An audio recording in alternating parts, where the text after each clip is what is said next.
los buenos días al país, los buenos días a todos los que nos siguen a través de este multimedio Su Mundo, en este su espacio Ciencia y Más. Recordarle que es un espacio que como cada sábado viene aquí para nutrirlos con lo que es la información, la ciencia, pero sobre todo también con los temas de actualidad que son los que tenemos acá en nuestro país, en el ámbito local, y con lo cual siempre queremos que nuestra juventud se mantenga guiada, en órbita, como dicen. Más ahora que justamente hemos tratado algunos temas que ya en nuestro ámbito de lo que es la ciencia tocaríamos nosotros directamente, pero es un programa especial que vamos a tener para la próxima semana, tratando el tema precisamente con lo que es, profesor, el telescopio James Webb y también el Hubble.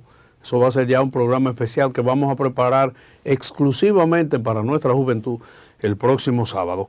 Desde hoy, nosotros aquí, para ampliar muchas informaciones, tanto en el ámbito local como también en lo que es el ámbito científico, a propósito de la reunión que se tuvo en el día de anteayer, el pasado día jueves, donde el decano de la Facultad de Ingeniería de nuestra Universidad Autónoma de Santo Domingo, pues se reunió con el ministro de Ciencia y Tecnología, el doctor Franklin García Fermín, y se hacían los planteamientos de lo cual mi facultad, claro, ha tenido ciertas precariedades, ciertas necesidades que son precisamente esas que nosotros necesitamos para poder tener una facultad más adecuada, más ceñida a los tiempos, y donde tendríamos que hablar de una inversión que incluso podría sobrepasar los 100 millones de pesos, sin antes no olvidar que entrando, profesor, el gobierno del presidente Luis Abinader, se había hecho una inversión en la universidad de unos 385 millones, ¿verdad? Entonces, bueno, aquí estamos nosotros y por supuesto, aparte de agradecerles a ustedes por la gentileza de su atención, con nosotros también el profesor Félix Cid. Profesor, buenos días. Gracias. Sí. Héctor, mira, respecto a lo que tú señalas de la Facultad de Ingeniería de la UAS,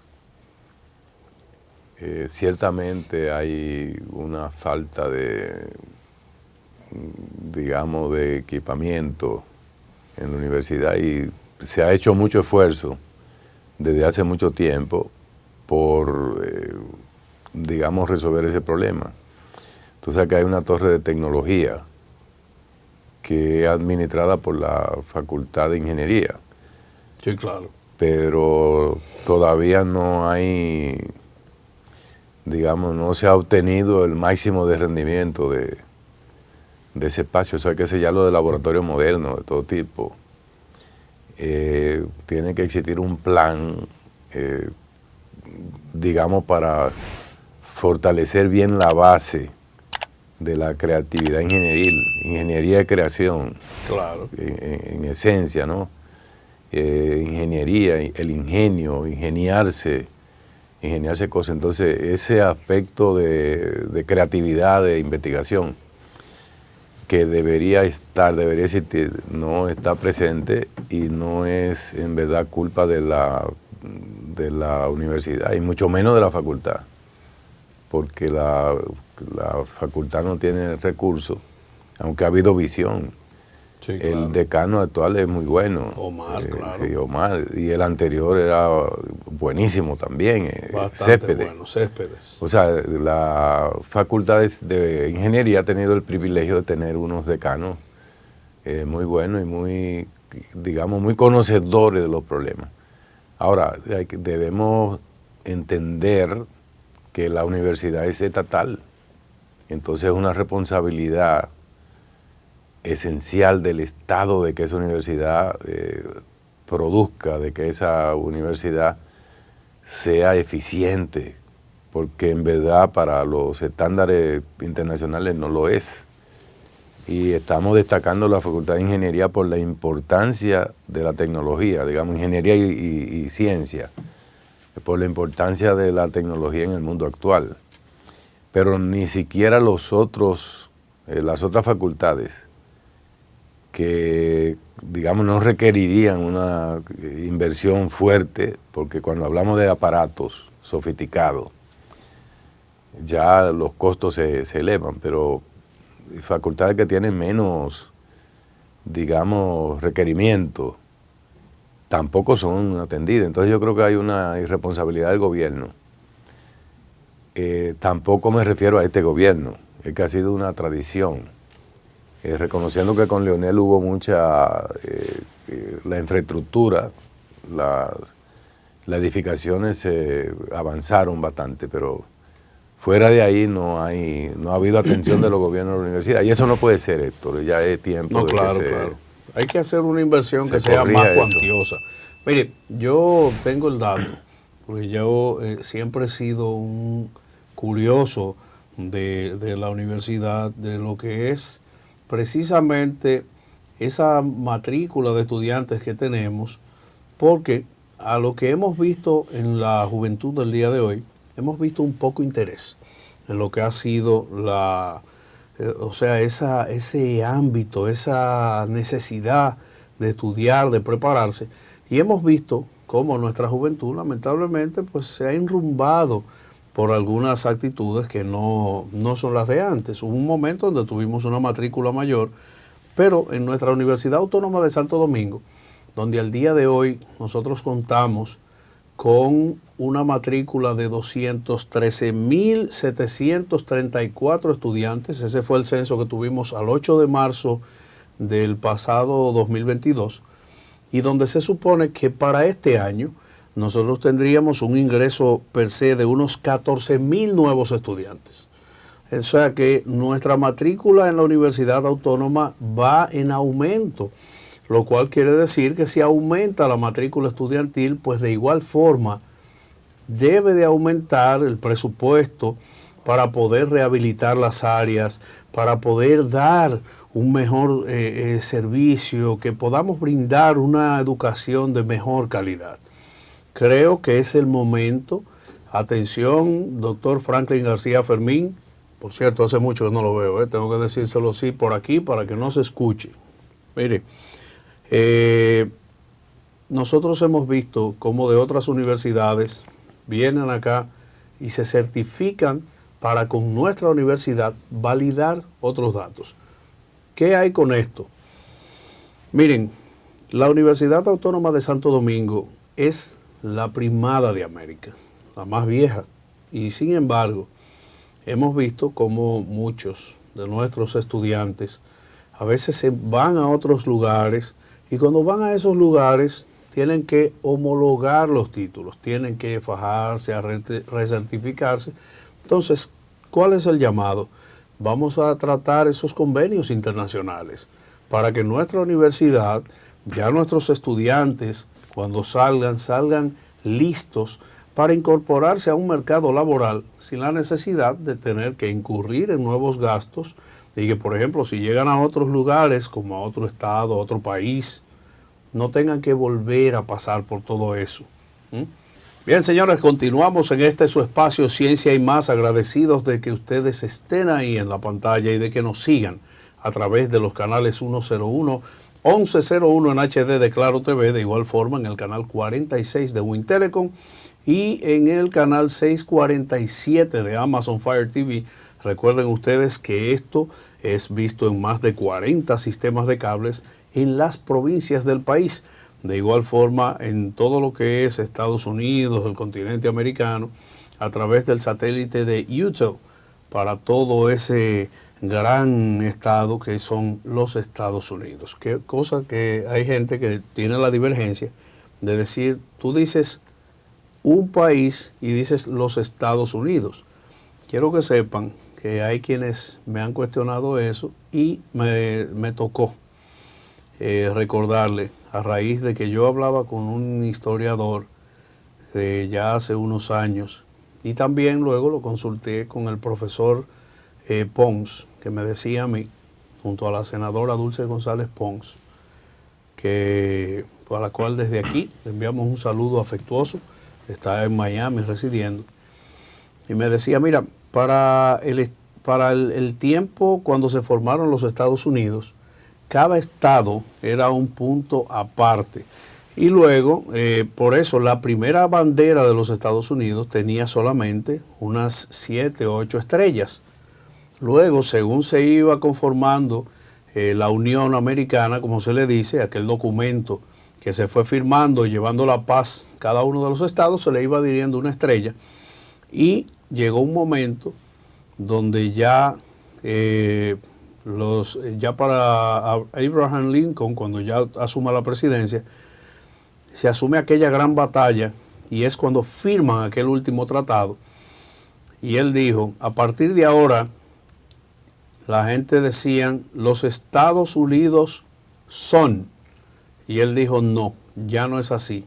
A partir de hoy se adhiere la estrella número 52 a la bandera y desde ese momento se decía, los Estados Unidos es. Y entonces fue donde se asumió como país y todo se volvió un solo país donde tenemos una sola bandera con las 52 estrellas. Se decía, profesor, no sé si usted tenía ese dato, que la estrella número 53 podría haber sido lo que conocemos como Puerto Rico, que es un estado libre asociado, pero recuerden ustedes que dentro de eso tenemos a Hawái, que pertenece ya a esa parte, igual como también tenemos otros lugares que están a las afueras.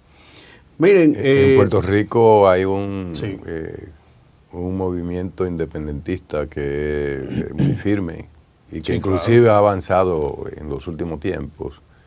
Yo recuerdo a nivel de broma, conversando con una norteamericana amiga, o estadounidense, mejor dicho, amiga, y estamos conversando sobre Puerto Rico. Había habido un plebiscito en ese tiempo y había ganado la incorporación, el partido, creo que PNP, Partido Nuevo Progresista, que plantea que Puerto Rico debe insertarse como parte de Estados Unidos. Será anexado. Entonces yo le bromeo, digo, ella me dice, bueno, pero yo no sé, ya no le cabe más estrella a la bandera, ¿dónde colocar a Puerto Rico? Y yo le he dicho, bueno, la mejor manera para ser simétrico es colocarla en el centro. Oye, el lío fue grande. En el centro, no. Digo, bueno, discúlpame, yo solamente quise buscar un asunto de explicación, ahí qué sé yo. Eso a nivel de broma, o sea que hay reacción con eso y desde luego existe el orgullo de su bandera. Oh, claro, eso es así.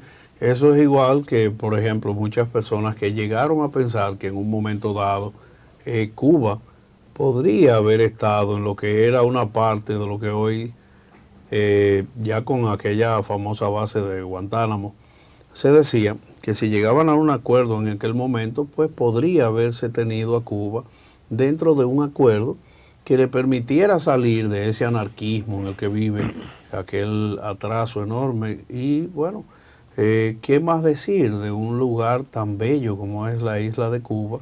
Esto, recuérdate que Cuba, sí, claro, en medio de la situación de la pandemia, fue uno de los países que logró hacer vacunas. Exacto. Oye, Cuba logró vacunas por encima de Japón, por encima de España, por encima de Italia, por encima de Argentina. O sea, a Cuba hay que analizarlo con cierto detenimiento. Además, no se puede negar, Héctor, que son 60 años de bloqueo. El bloqueo es fuerte. Mira, yo recuerdo estando en Cuba, en algún momento. Yo fui a Cuba también. Que por ahí. Déjame narrarte brevemente esta anécdota. Yo veo en un pequeño centro comercial, que hay una oficina de Western Union.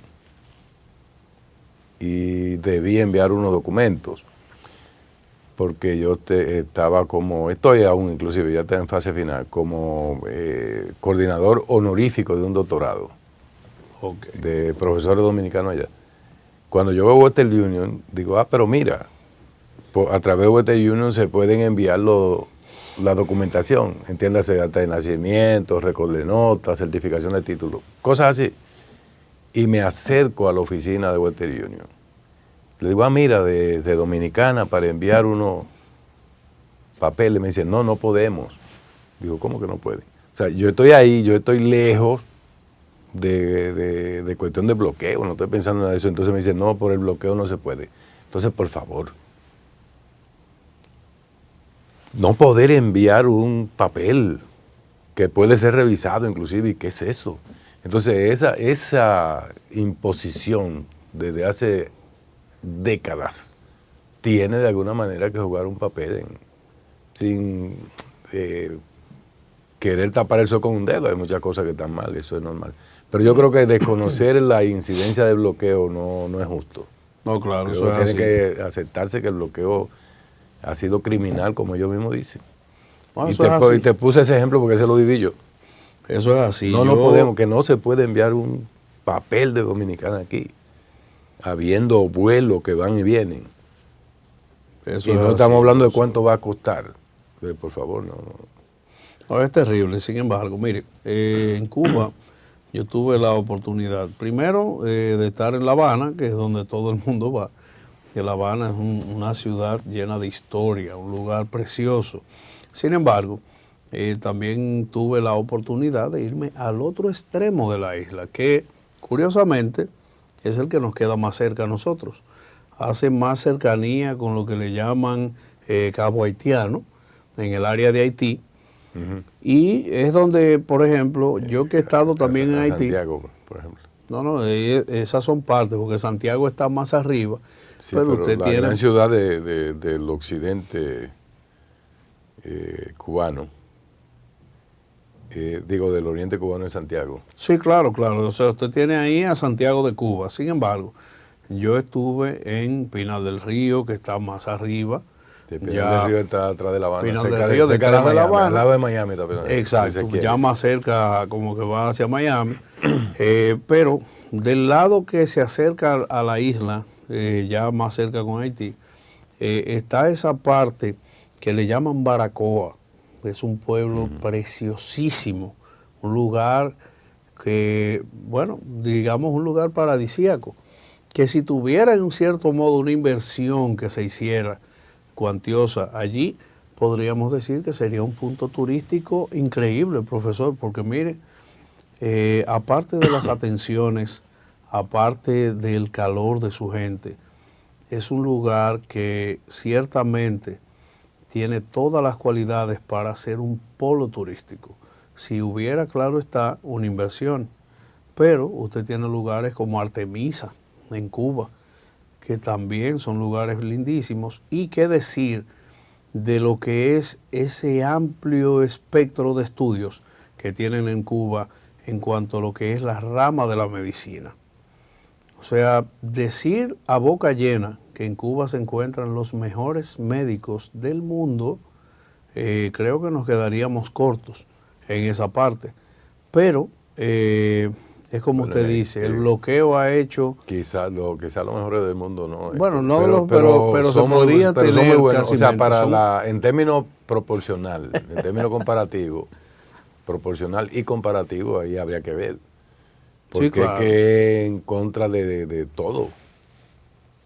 Y, por ejemplo, la falta de aparato,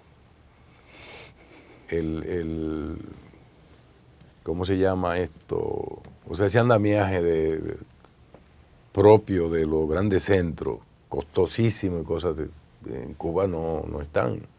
O sea, mucho hacen ellos. Pero de que la medicina en Cuba es muy, muy buena y ha avanzado bastante, es un hecho, es una realidad, aunque pueda ser doloroso para mucha gente, pero... Sí, pero es la realidad, es lo que hay.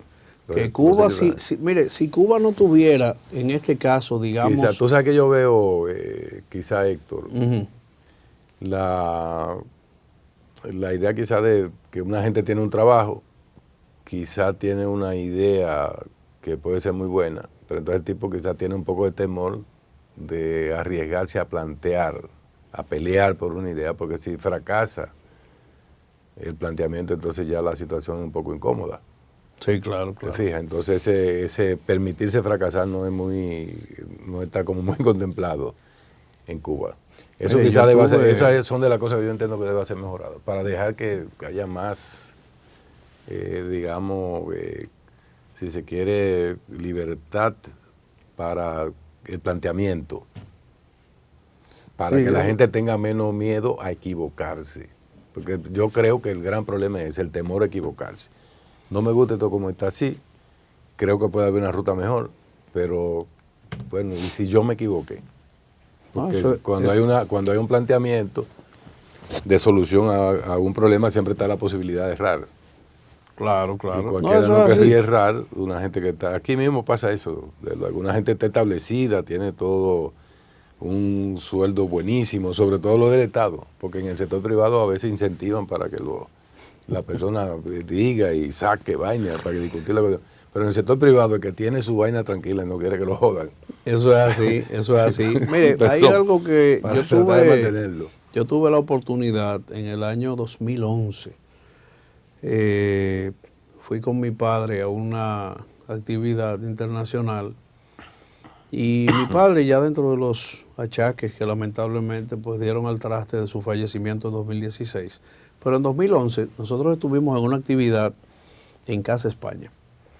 Y estando en Casa España, tuve el privilegio de conocer a alguien que más que un cuentista, como le decían, era un comediante nato, y que del hecho de usted a conversar con esa persona hacía que usted se riera. O sea, una cosa increíble, y estoy hablando de Guillermo Álvarez Guedes, un señor que era increíble, porque él de ahí a ahí le hacía a usted una cosa y no había forma de decir que no se reían con él. Sin embargo, mire, Álvarez Guedes me contaba en aquel momento, me dice, mira, yo tuve muchas amistades, sobre todo en República Dominicana, muchas personas que le decían que por qué él se había ido tan temprano de Cuba, y él dijo, mira, y oiga, señalo esto porque me lo dijo él en persona, que estuvo con mi padre, recuerdo en aquel tiempo, él había venido para cumplir con unas honras,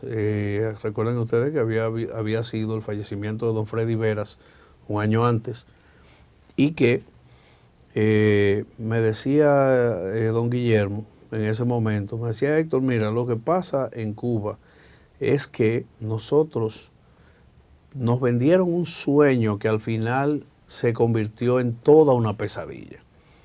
O sea, cuando hablábamos de la revolución y vamos a pelear por nuestro país y el Estado y todo eso, y al final fueron engañados y llegaron a esto donde lamentable, pues, no sé cómo fue que le cambió todo y Fidel al final, pues, asumió de esta manera. Me decía que Cuba, con su potencial que tiene, podría haber sido uno de los estados más prósperos en lo que es todas las Antillas y sin embargo no pudo ser, y por eso mucha gente ya en el momento que intentaba salir, buscar algo diferente que hacer, pues buscaban la manera de escapar de Cuba, no de salir, porque muchas veces incluso lo vimos. No sé si usted recuerda aquel clásico mundial de béisbol, que fue el primero donde vimos a Cuba participar. Hubo de hecho un pitcher, un lanzador que se hizo famoso por pichar los 9 innings y hacerlo en una blanqueada contra el equipo que estaba tirando. Y luego de eso, recuerdo que decían que los jugadores eran custodiados por guardias y policías, porque uno de los señalamientos que tenían era precisamente que esas personas cuando salían a un evento deportivo, en su mayoría, pues desaparecían y era huyendo precisamente buscando nuevas oportunidades. Tuvimos en aquella oportunidad junto a José Luis Mendoza y otros colegas del ámbito ya deportivo que no fue mi caso en ese momento, pero que ahí yo era como quien dice el que se pegó, porque tenía la emoción de conocer esto. Y ellos entrevistaron a un lanzador llamado Pedro Lasso. Pero para ya cerrar ese capítulo, el señor Álvarez Guedes, que lamentablemente murió 2 años después, murió en 2013, julio de 2013, me decía que muchas personas tenían el anhelo de volver a su Cuba natal, como también me comentó, me dijo, mira, lo lamentable en esto, en el caso de doña Celia Cruz, fue que se nos fue y no tuvo la oportunidad de ver a una Cuba libre, soberana e independiente. Mira, la cuestión, esos conceptos de soberanía, libertad e independencia, también hay que chequearlo con una lupa en estos medios. Sí, claro. Porque hay que ver en qué consiste la soberanía y la libertad de los pueblos. Exactamente. Y de los países. Entonces, no se puede, mira, yo no creo que el concepto de independencia de los pueblos, la soberanía, tenga que ser exclusivamente la versión que los Estados Unidos quiere que sea. O sea, yo no tengo por qué coincidir en ese punto de vista con lo que Estados Unidos pregona como tal. No. O sea, Cuba no se niega a tener relaciones diplomáticas, por ejemplo, con los países, con ninguno. Son los países. Y no es una cuestión espontánea tampoco, sino inducida. Tú tienes ahí el caso de Venezuela, que para el caso es lo mismo. La diferencia es que Venezuela tiene recursos económicos.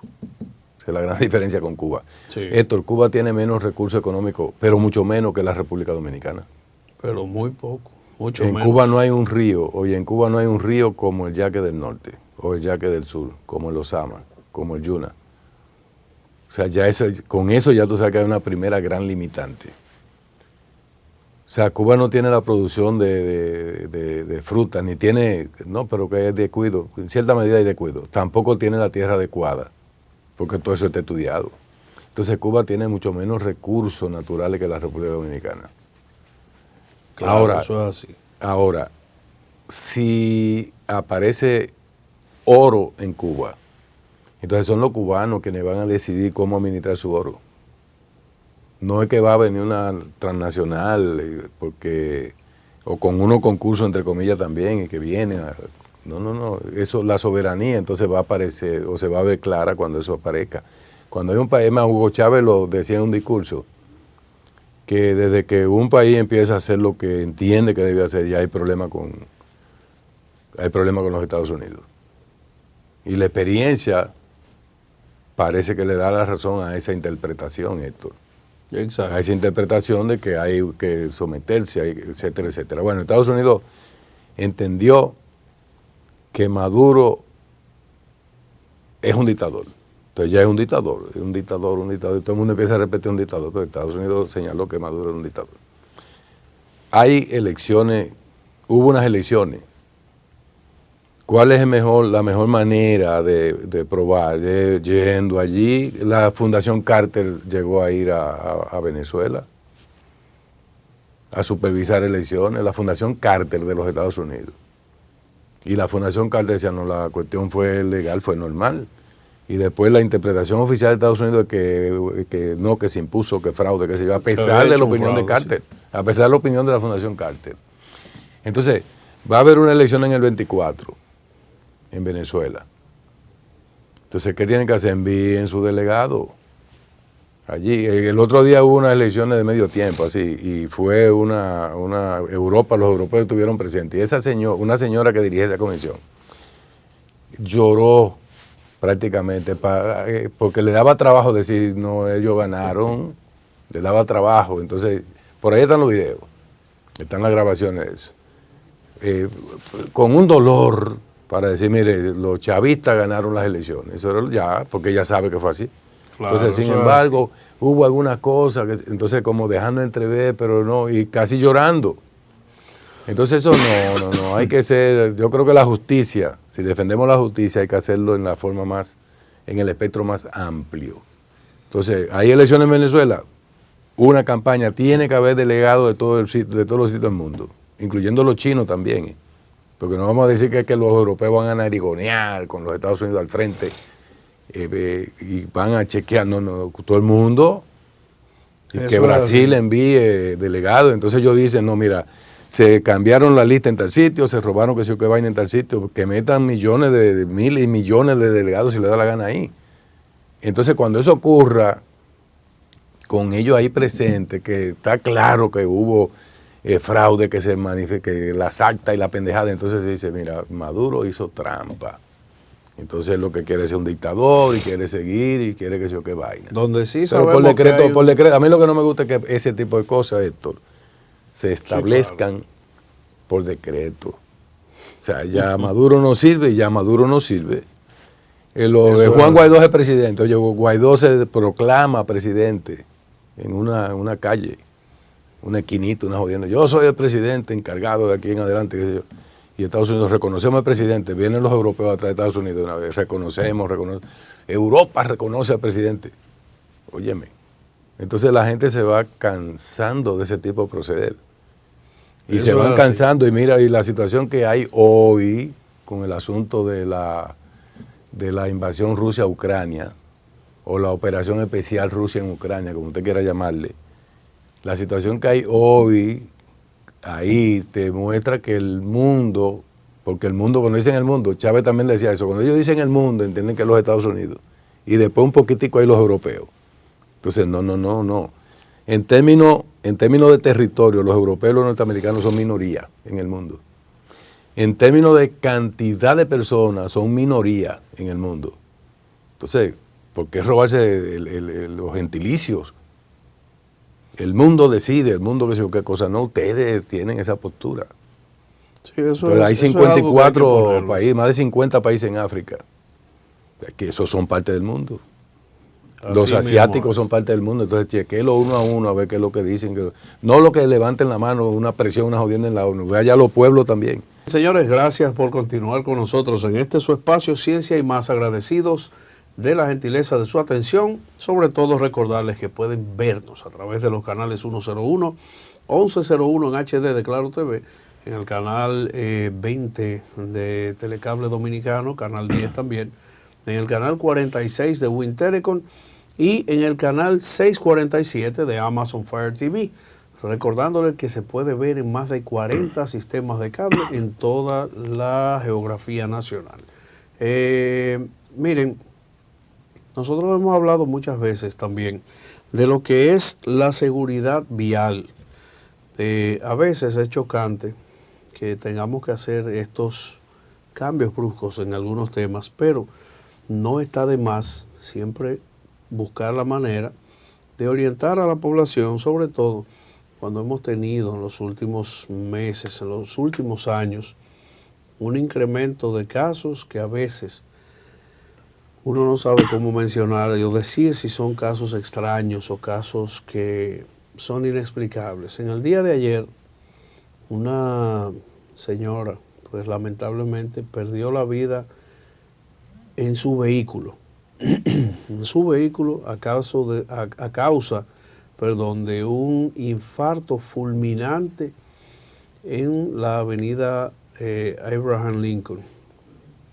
Lamentablemente eso ocasionó un congestionamiento enorme y mucha gente se preguntaba qué había pasado, porque no es poco usual usted encontrarse con un embotellamiento de esta magnitud a las 10:30 de la mañana o a las 10 de la mañana, y lamentablemente fue ese el caso. Una señora relativamente joven, no pudimos tener mayor información al respecto sobre la persona, pero que fue levantada por el INASIF y miembros de la Policía Nacional que se acercaron ya por el llamado de un agente de la DGCET, que fue quien constató eso. Y es muy penoso que ocurra esto, cuando hemos tenido situaciones que a veces son casi inexplicables. O sea, hemos tenido un aumento por esa tensión que tenemos acá no solamente en nuestro país, es casi en el mundo, profesor, que hemos tenido incrementos de infartos, muchas personas jóvenes que lamentablemente han perdido la vida. Y decíamos en unos programas anteriores que usted sale de su casa, pero usted no sabe si va a regresar. Y nadie planea cuando sale de su casa, pues, tener un impacto, tener un choque, un accidente. Nadie se despierta diciendo, hoy voy a ir a tener un accidente en tal esquina. Nadie sabe tampoco cuando se levanta si va a regresar a su casa. Y a veces es como dicen dentro de lo que es la divinidad, solamente Dios tiene el control y sabe quién y cuándo tendrá el momento de su partida. Es lamentable eso, y desde aquí nosotros nos unimos al dolor que embargó esa familia en el día de ayer, que esperemos que pues asuman con entereza y que tengan la fuerza y la valentía para seguir adelante en el día de hoy con eso. Y un llamado, Héctor, en ese sentido, a tratar de mantenerse tranquilo, equilibrado, respirar profundo, porque hay muchos altibajos en la calle. Entonces usted no sabe cuándo, no me refiero al altibajo físico, sino estos altibajos emocionales, que hay una imprudencia de alguien, eso ya usted lo puede colocar en un estado que no quizás sea el mejor. Se vuelve a tranquilizar, se pasa a otra cuestión, bueno, hay tantas cosas en la calle que uno debe tratar de respirar profundo, mantener la calma y seguir adelante, porque el estrés es una realidad y ha hecho mucho daño ya. Y sobre todo en nuestro país, donde los niveles de estrés han subido estrepitosamente. Nosotros hemos visto cómo en nuestro país, lamentablemente, nos hemos visto sometidos a una tensión. Y miren, le voy a hacer un llamado directamente, tanto a la gente de la Junta Central Electoral, como a los partidos políticos específicamente. Lamentablemente, nuestra República Dominicana se ha visto sometida a lo que es una política intensa, donde se supone que el régimen electoral dicta que una vez terminadas unas elecciones, ya no deberíamos de tener esas tensiones, al menos en los próximos 4 años, que siempre he sido de los que ha propugnado y he dicho que los periodos de gobierno deberían de ser más largos. Y aquí sería bueno que sometan un proyecto de ley donde en vez de usted tener elecciones cada 4 años, ¿por qué no serían cada 6? O cada 5, cada 8 años. Porque usted sabe lo que es usted someterse cada 4 años a este martirio. Y sin embargo, existen quienes solamente entienden que ellos tienen la razón para hacerlo, como el caso de 6 años y quitar la reelección consecutiva. Bueno, podría ser quitando la reelección consecutiva, aunque a veces no es tan malo que sea una reelección, una, no 2, ni 3, ni 4. Saludo ahí al presidente Leonel Fernández, que después de 3 periodos quiere otro, y sabiendo que ha cometido un sinnúmero de errores, ha vuelto. El expresidente Hipólito Mejía pero él fue que trajo a Leonel. Sí, prácticamente. O sea, la Constitución dice otra cosa, Hipólito exacto hizo que cambiara, y entonces Leonel aprovechó la situación, claro. Sí, déjeme decirle esto brevemente, porque ya estamos en el tramo final de este programa de hoy. Miren, la República Dominicana como tal, nos ha tocado vivir el hecho de que cerramos unas elecciones y no bien se hace la toma de posesión, cuando inmediatamente el partido saliente o el partido contrario arranca con la política de manera inmediata. Cuando le digo de manera inmediata, o sea, en lugar de dedicarse a trabajar, si en vez de trabajar por el país, en vez de hacer aportes al país, comienzan a apostar por el detrimento de la nación. Y cuando apuestan al detrimento de la nación, lamentablemente nos hacen ver a nosotros quiénes nos gobernaron y quiénes estuvieron ahí y quiénes en un momento específico fueron quienes tuvieron los destinos de la nación en sus manos. Entonces, yo le hago el llamado al Partido Revolucionario Moderno, al Partido de la Liberación Dominicana, al Partido Revolucionario Dominicano, lo que queda de él, al Partido Quisqueyano Dominicano, a la Fuerza del Pueblo y a otro sinnúmero de partidos que hay por ahí, a que traten de acatar los llamados que se hacen. Yo no había visto aquí, en mis 41 años de edad, no había visto, ojo, no había visto a ningún gobierno hacer un llamado a que todos trabajaran en conjunto, como lo ha hecho este gobierno de ahora. Mire que nosotros hemos visto muchos gobiernos, muchos cambios de estadísticas, los estadistas que nos han guiado, los hemos visto pasar por muchas cosas y sin embargo, esta es la primera vez que personalmente hemos visto cómo se han tomado acciones reales para proteger nuestra soberanía. Fue en aquellos gobiernos del presidente Leonel Fernández, a raíz del discurso que él dio el pasado miércoles, donde aquí prácticamente solamente faltó quitar la frontera, porque aquí entró un éxodo de nacionales haitianos. Hay quienes no les gusta que uno diga estas cosas, pero es así, porque fueron los momentos más bajos de operativos en los departamentos de migración. Fue donde nosotros vimos un éxodo de haitianos que llegó al país de una forma irregular increíble y donde justamente ahora que se está aplicando nuestras leyes migratorias, que se hacen los procesos de deportación, y quiero señalar algo, porque hay quienes dicen que solamente se deportan haitianos y eso no es verdad.